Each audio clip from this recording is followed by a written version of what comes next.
Given the heart of a lion, do we sometimes act like mice? Good question. To the HPLS podcast. Live, relevant, and high performance information, conversations, and education weekly.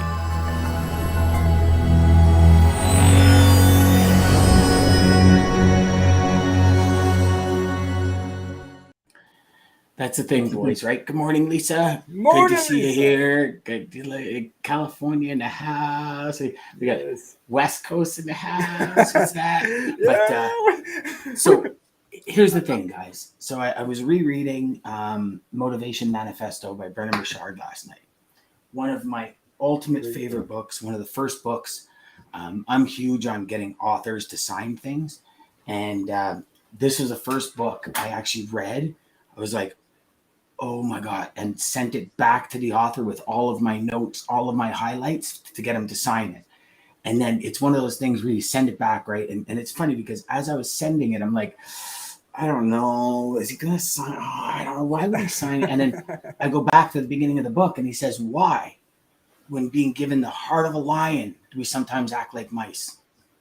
And I said, fuck it, I'm sending it. And so I sent it, and he sent it back with this like awesome, like, thanks, Dan. You know, my God, your highlights are awesome. And I read all your stories because I staple stories to my books. Like, I'll get it for you in a second. But so I thought, what a better way to start to close out the week before wins and lessons tomorrow with the idea of why? Yeah. Why is, and I'll ask you guys this question because I really love both of your answers. Why is a salesperson, are we sometimes afraid to ask that question? Sometimes afraid to say, you ready to go? Let's do it. Sometimes afraid to ask the hard questions. So, big one, afraid to raise rates, right? Like we have all of these fears. And where do they lead? They're what ifs. What if they say no? What if they fucking say no? What if they say yes? What if they say yes? What about that? What happens if they don't answer you? Yeah. So what do you guys? Tell me what you guys give me your guys' thoughts on the whole idea. Like, have you been there? Obviously, I think we've all been there. Scared. I know I have. Like, what did you do to get over it? What kind of? You share some stories. Oh, brother, go ahead, DJ. You. So I will tell you. I am so excited that we are talking about this. I am a kid of fear. The fear of the unknown and a kid of fear. I mean, I was so afraid of authority and asking for permission of things, of them saying no, that I used to, and full disclosure, I'll share this on here. As a kid, kindergarten, first grade, I would go to the bathroom almost regularly in my pants because I was afraid and I couldn't control it. But when they said we had to go, and I couldn't make myself. But when I had to go, it just happens. And so instead of, because she was so, I'll never forget, it was a lady. I don't remember the teacher herself, but I mean, my parents actually switched schools. So I know fear and what this can do to us of paralyzing fear. Yeah, it is paralyzing. What is going to happen? What could happen? We build up all these ideas, and I had so many ideas. I was going to get screamed at. I'm going to get yelled at. I'm going to this or that. And it's nothing. It's nothing until we just do it. And probably we bought a zoo, one of the greatest movies I've ever seen. And he talks about 5 seconds of courage. He said he's seen his wife, and anybody who hasn't seen the movie, amazing movie, Benjamin Mee, walking past the diner, sees his wife in the window, says, oh my God, he stops. And again, this is the way he explains the story. He sees his wife, says, I have to say something. How can I say something? So he stops, goes back through the door, walks up to her, and he said 5 seconds. He said his brother taught him all it takes is 5 seconds of courage, and it could change. And so that was one thing that really for me is, okay, when I start to feel that old me, that little kid me of, oh God, here it is, like I'm scared. And in my mind, I'm building up all these things. Oh, what if I do this? Oh no, what if I? And I was like, no, 5 seconds. 5 seconds. I got to do this. I just do it. You actually say that to yourself right now, DJ? Oh, I still say that. I still say that now. I say that every day. If I'm thinking something and it's like, oh my gosh, I'm building up all these scenarios. But what if this happens? Oh no, but what if that? But what if they hate me? But what if they think I'm crazy? But what if? And then it's like, no, why does this thing keep doing this to me? And it's 5 seconds. Give myself 5 seconds. Just do it. And then worst case, they know, they laugh. You're gonna die. And that's the biggest thing. To me, I feel like fear of the unknown leads to this thought, at least for me, of death. It's the worst. We're gonna die. But we're not gonna die. I love that. I love that. Yeah. Jeff, what's your thoughts, brother? Well, man, oh boy, where do I start? I think the real question is, why are you scared? Number one, I mean, if you've been in the business a long time, or even entering it, you kind of have an idea of what the role is and what you need to do, so forth and so on, right? So when I started, if I wasn't a pain in the ass the way that I was and asked those critical questions, I don't think I would be where I am today, because I wouldn't have learned a damn thing, number one. So I think the fear comes, especially when you have that revenue that's coming in. And I'm going through this, I swear to God, like right now, I just spoke to my partner this morning. I got a very, very large account, several $1 million account. And now I have to get back to this guy and talk to him. And I have to be careful how I'm going to put this together, because I don't want to lose the account. But it's something that needs to be said. So I'm going to rely on my value, my experience about operation and TMS and YMS and operations and stuff like that, because there's so many things that are going wrong that sometimes you get pushed into a position that you have no other choice but to ask those questions that you.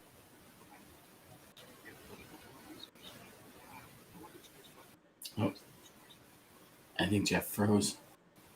Yep. Oh, there we go. I think he's freezing. Okay, hold on.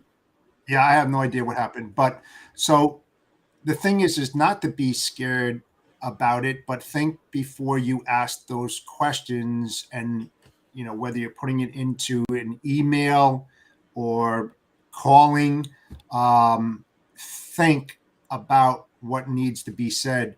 But just think about the repercussions if you don't ask those questions, right? So that's fear in and of itself. Well, if I don't ask this, what's going to happen there? So what DJ was saying about the what if scenarios, I always look at the what if scenarios, because that's how you create things, good things. So if he asks me this or she asks me that, how am I going to answer that? And you play that role out before that happens. And you say, well, is that a good question to ask, or should I not ask that question? So it really all depends. But my personal beliefs is, don't be scared to ask. Do not, because you're also the point ask, you're going to be in that same position. If you don't ask, you're always going to be in that position where you can't excel or move forward. You're going to be stuck there. So you're actually going to be in a deficit, Jeff. You are. Like, like if you look at it and you say to yourself, if I ask this question, it might put me in jeopardy of answering it the wrong way or them coming back. So I'll just avoid it. And then 2 months down the road or a month down the road, that question comes out. And then when that question comes out, it's almost as if, why wouldn't you have said this at the beginning? Like for example, do you have EDI capabilities? Well, part of the project is EDI capabilities. If you don't have EDI, you're going to kind of skirt that question and you're going to talk about the other things. EDI is going to come out. So step in front of it, have the heart of a lion, and step in front of the question and get ahead of it. And you brought up a valid point, and it's a point that I've said so many times. There's one thing to ask questions, and there's one thing to say, hey honey, do you want pizza tonight or do you want sushi tonight? Right? No real loss. But when you say, hey, Mr. Customer, I need to get 10% more, and your mortgage, your livelihood, your new vehicles, all these things count on the account, it's a whole other fear that comes in. It is. What if? if I, you were just talking, what if I lose the multi-million-dollar account? I need the account. What if I lose it? Now you have a financial fear that's compounding. And this is where I really started to say to people a long time ago, 10%. No customer should be more than 10 to 15% of your business, because you put yourself into that financial fear. Anything over that. We talk about the fuel all the time at 25%, right? And it's true. Like, even in sales, for us as salespeople, there's a point where customers own us. And no matter who you are, I don't care who you are, if your customer has 60 to 70, 50, 60, 40% of your business, they own you. You can try and play it any which way you want. You're fooling yourself, because if that customer leaves, you're up shit's creek without a paddle. Oh yeah, but you know what? You are the one that's responsible to change that, and do everything in your power to change that, because that's where. And if the customer knows it, some customers will play on that shit like it's gold. Oh yeah, absolutely. But here's my rebuttal. Here's my rebuttal to that. Go. Okay. What I was taught a long time ago, the best seat to have in the house on the sales side is the seat at the board table of the customer that you are doing business with. Because if you ingrain yourself into that company and you're a big fixture of what is going on internally in that, it's more of a loss to them than to you. And if you, all right, so if you're there and they rely heavily on you, and you put yourself in that position, you can ask any of those questions, because they're going to rely on your experience. They know, all the lanes, all the people, you know everything about that. It becomes a lot easier inside. So that's why, my partner and myself, when we go after a customer and we get in there, we want to ingrain ourselves in that company. We want to know You're more. Looking to be the resource, Jeff. Absolutely. You're the one that wants to be the resource to the customer, so the customer knows you're a partner. And typically when you're a partner, that's it. A lot of these questions are no longer fear questions. It's a conversation, right? You go down, you sit down with a glass of wine at lunch, and you say, listen, here's the reality. This is where we're at. We could use 15%, 10% would work, and it's usually go do it. Right? But that's an ingrainment. That's absolutely a real resource situation. That's a partnership, and that happens over time, over proving yourself. Yes. Where I find a lot of these fears come in is right at the beginning, right? Like when you first start doing this, first 2 years, right? Where you're really developing that overall belief from the customer side that I can trust Jeff, like with my firstborn, and I know he'll always look after me, because there's that growth, there's that incubation period, right? Right. You have to get to that point where you can agree to disagree, and that is the biggest part of any collaboration, any kind of relationship that you have with anybody. It's that respect. You respect is not given, it's earned. And you have to provide that value to your prospect, your client. They have to realize that value, but they're not going to know it unless you share it and you get involved in everything. You ask those pertinent questions. So don't be fearful about asking those questions, because that's going to benefit you. As long as you have that game plan and you know what you're talking about, don't hesitate. Hesitation kills relationships. Go and say what needs to be said. Well, the world is filled with squirrels that couldn't make a decision on the road. The roads are filled with squirrels that couldn't make a decision, right? And Bobby taught me that one, and it's true. It's that, like, I look at it like this, and I say, regardless of where I am in my sales cycle, if something falls apart, it was meant to fall apart, right? Like, as I believe wholeheartedly, as a sales rep, we can't look at volumes, we can't look at profitability, we can't look at any of it as the determining factor as, do I want to do business with this customer long term? Because we're using things that fluctuate, and in the end, we don't deal day to day with profitability. We deal with people, right? Like, you and I have a conversation with us. We are who we deal with. You could be the greatest guy on the planet, and you might be a dick in business.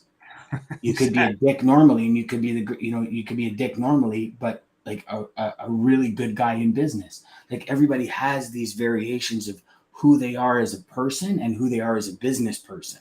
Yes. Right. There's times I try and be status quo across the board. Well, I know this morning I had a phone call and I had enough. And I was like, I'm done. And I became a jerk. And I regret becoming a jerk, but I did. And I allowed my emotions and my passion to overtake who I am. But we all do it. Now, it's an anomaly because I'm not typically like that. Right. But I excused myself from the situation because I felt my temperature boiling. Right.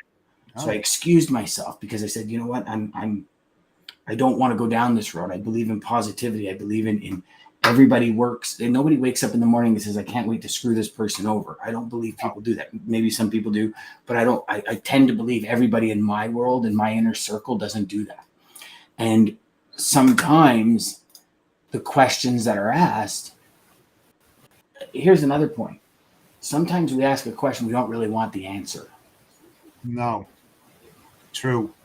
And I often told my kids as we were growing up, I would say, listen, don't ask the question unless you're ready for every answer, like whatever it is, right? Like sometimes there's a situation that happens and they're like, hey, what do you think of this? And they want you to kind of lean one way and you're like, well, I think this way. And they're like, damn, that's not really what I wanted to hear. You know what I mean? And it's like, it's that I believe anyways, never ask any question unless you're ready for any answer and you're ready to take it, and then just absorb it and say, okay, all right, let's mull that over. Does it work for me? Does it not? Like, where are we at? And move forward. And I think that's productive Q&A. Very, very. Absolutely. Sometimes you're here and they're here. You have to get to that right there in that center part where you have that, what did you say before? Congruency. You see eye to eye and you understand each other and how each other works. And that's how real partnerships are created. There's a lot of service providers out there. We talk about value and everything, but there's a lot of service providers that just care about the freight and moving the freight. But then there's those that separate themselves and differentiate themselves from other people by offering other values, So think deeply about what those values are and have those deep conversations with your customers and get yourself ingrained into their operation, because it's just going to bring you more. It's going to bring you more work without you even asking for it, because they know that you're part of the team there. And it's not easy to do so, without asking those questions.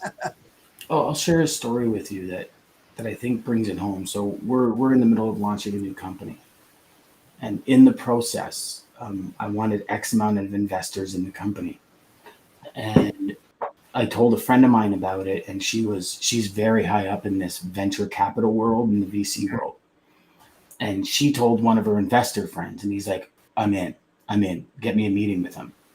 And I took the meeting. And in the end, I don't know why I took the meeting. I think I took the meeting because the $1 million number was thrown out. And I just wanted to have a meeting. I've never been in a VC meeting where somebody's giving you $1 million. And I'm talking to this person. And within 5 minutes of me explaining the product and everything, he's like, I'm in. He goes, I'll cut you a check for $1 million today. And I kind of stopped and I went, okay, so what does that entail? And normally somebody would have said, yeah, I'm in. But I'm like, no. I want to know what, in the end, I owe you now. You know what I mean? Yeah. Like, he says, well, I want you to sell it within 3 years. And then I said, no. He said, well, that's the way this works. I said, no, that's the way you work. It's not the way I work. And Jeff, don't get me wrong. Could I use $1 million? Yeah, of course. Sure. Like, of course I could. But it didn't match the congruency of what I wanted, the vision I had for the company. Right. Where's the hook? Well, and that's the thing. And how many salespeople, if a customer is offering them a $10 million account that's going to give them $1 million GP, how many salespeople would ask, what's the hook? Like, I don't know. I don't know that answer. I can tell you early in my career, I wouldn't care what the hook was. I'd take it because I wanted the money. Later in my career, I would be all over what the hook was because I wouldn't want to be like ground to this person, right? Like I've seen too many things in our industry that really screw salespeople up for life and hate the industry. But I told this VC guy, thanks very much, but I'm good. And I never looked back. And that's not ego, that's nothing. I have partners now that are the best people on the planet. And I know because of them and because of our congruency and because of our minds all focused on the singular mission, this is going to be the biggest thing that's ever hit our market. And I could say that with full confidence, like dead square in the eye, and know it. And if I would have taken that VC money, I don't think I could say that, brother. I don't think I could. So how did you feel? How did you feel like walking away from that offer? I mean, fucked up. Like, right? Full transparency, brother. I was like, I when I said no, it felt really good. And then I hung up the phone.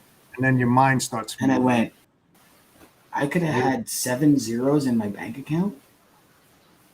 Like, I stopped and I was like, okay, Dan, you have to trust your gut.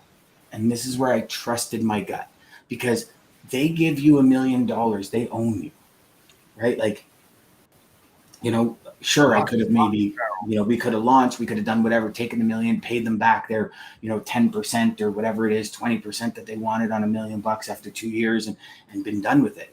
But it's that 2 years of everything has to go through them. Like, you want this feature, you want this, they have to sign off on it. What if they don't see the vision? What if the vision stops aligning? Mm-hmm.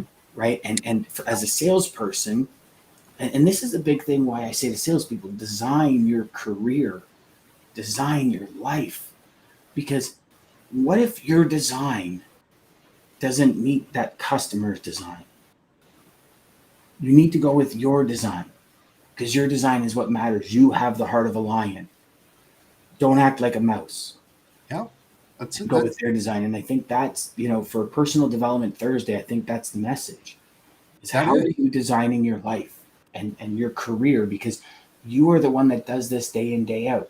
Like, think about this for a second, okay? Just any customer you have. Mm-hmm. They could literally replace you tomorrow. Absolutely. Good, bad, and different. Yes, possibly, if you're really ingrained like you are. Will it be a headache? Yes. But can it be done? 100%. There's no reason. They can do that at the drop of a dime. You can't replace that customer at the drop of a dime, because you have to build that relationship, solidify, go through your sales sequence. How much does that cost? Exactly. So in the end, if you're not congruent with the customer, and the customer has this I got you attitude, and trust me, I've had customers that were so congruent, and then they leave and somebody new comes in and says, okay, so let's go over the business. What do we have? I said, well, we're doing $6 million in business. We're doing, 3,000 loads here. We're doing this here. And they're like, man, we give you a lot of business. I'm like, yeah, you give me quite a bit of business. I'm like, okay, what are you doing for us? This is literally in the first friggin' conversation with the person. I'm like, pardon? Yeah. What are you doing for us? I said, I actually do quite a bit for you. Way more than anyone will ever do for you. But I'm curious to see, what are you thinking is a lot? Because you're sitting here saying to me, the business we have is a lot. We do $15 million a year, and you're a multi-billion-dollar corporation that has a $700 million transportation budget. So what is a lot? And I looked at him right in the friggin' eye. I said, so you tell me what is a lot. He goes, well, when you put it that way, I guess we don't really do that much. I go, no, we don't. And call me an ass, whatever. I mean, I remember my business partner sitting with me, and they're like, oh my God, I can't believe you just said that to them. And I'm like, but what's the alternative? Right. The person's not controlling me. I'm giving them, I help them save $1.8 million a year in demerge. I'm adding value to what they have. I've rearranged their entire shipping department to become 30% leaner on freight costs. I've added value. Don't come in and try and strong arm me. And I know that sounds egotistical the way I'm speaking, but it's the way my brain worked, and then it comes out in a much more eloquent and professional way. But you know what I'm saying? Oh yeah, exactly. Let's go to the data. Let's look at the benchmarks. right? I'm gonna remove my emotions totally out of this, right? My favorite saying I love telling everybody, Dan, is I believe in God. Everybody else brings data. Why? Why do I say that? Is because people bring emotions to the table and they Hold on, let say their that again, emotions Jeff. Say that fly. again. Which part? I believe in God. Everybody else needs to bring data. Yeah, everybody else brings data I love that. because the thing is that, like I said, people sometimes drive businesses forward from an emotional aspect, not from a data-driven aspect. So when you have those conversations with people, take that, just eliminate the emotions out of the conversation. It has no bearing whatsoever at all. Okay, it's not an emotional decision; it's a data-driven decision, and that data metrics is provided and created at the beginning of any relationships because you want to have a starting point and then you want to have a quarter, half, and full year, right? On your QBRs. And you look at them. And so when you have those QBRs and you're sitting down with your customer, you're like, okay, here's where we were at the beginning of a relationship. Here's where we are now. I saved you, like you said, $1.8 million on demerge, tension, whatever. Where would you be if you didn't use me, right? I know this, I know that. Okay, let's set another benchmark for the next quarter business review, and you keep on moving it forward. So never, ever, people, please don't make decisions on emotional. Take the emotions out, man. Take it, remove it. I've Let that often heard people say never make a decision in a valley. No. I mean, the takeaway from this, Dan, and it's from what you said, and I think everybody should be able to do this, is know when to say no. Yes. Be able to walk away from a bad decision. Listen, become a great listener, understand and absorb what's being said. Does it fit into your box or is it out here? Is it what you want to do? Like you said, Dan, perfectly. Is it all about the revenue and making that a lot of money? But what does that involve in managing that? How much time is it going to take you from really concentrating on the customers that you should be paying more attention to? I mean, you have to be able to say that. So when it has a heart of a lion and mind of a mouse, get rid of the mice, man. Get rid of it. All right. Listen to your gut. I know I said you take the emotions out of it, but seriously, if you hear what you absorb and you understand it, that should be enough to say, no, this isn't the direction I want to go in. It's interesting you say something when you said pull emotions out of it, because when you look at it, right, you look at some of the best business people on the planet, they don't do things emotionally. They look at the data, they look at the facts, and they make a decision. And some people actually call that crude business people. Now, don't get me wrong, there are crude business people, but I think a lot of people that do not operate under emotion get considered to be, or the perspective is that they're crude, but they're not. They're operating with the heart of a lion because they're looking at it and they're saying, okay. And in their head, like methodically, they're going, are we congruent? Do we match? Will we get along? And I think the best business people on the planet look at the person they're dealing with, not the logo. Yeah, but don't get me wrong. It's like have empathy, have empathy with them, but don't let that drive the force, drive the business forward. I mean, it has no relevance, say I commiserate with what you're saying, but this is what the data say. Look at the numbers. This is it. All right. I feel what you're saying. I understand what you're saying. But if you want to do something correctly, here's what you need to look at, That's what it's all about, my friend. I love that. All about. I love that. Good one, my friend. I think hopefully we've hit it home for y'all out there, and the ability to live like a lion. Congruency. Yes. Make sure that you're congruent with the people you work with, and if you're not, get out. And I'll go so far as to say the same thing with the company you work with. Just be congruent. We'll see you guys tomorrow on Wins and Lessons. Looking forward to tomorrow, my friend. Yes. I don't know where DJ went. We don't have our quote for today. So here's my quote for today. Be bold, fierce, and unrelenting in chasing your dreams. Okay? There you go. That goes right along with stop living like when we have the heart of a lion, stop living like a mouse. That's it. Done. Until tomorrow, friends. In trucking, our motto is people before profit. Today's market requires more transparency, consistency, and focus on what our clients need to win. Centurion Trucking and American Logistics are poised to help their clients achieve and surpass their targets. If you're looking for a team that honors your needs, dreams, and aspirations, then get a hold of Daman at American Logistics or Centurion Trucking.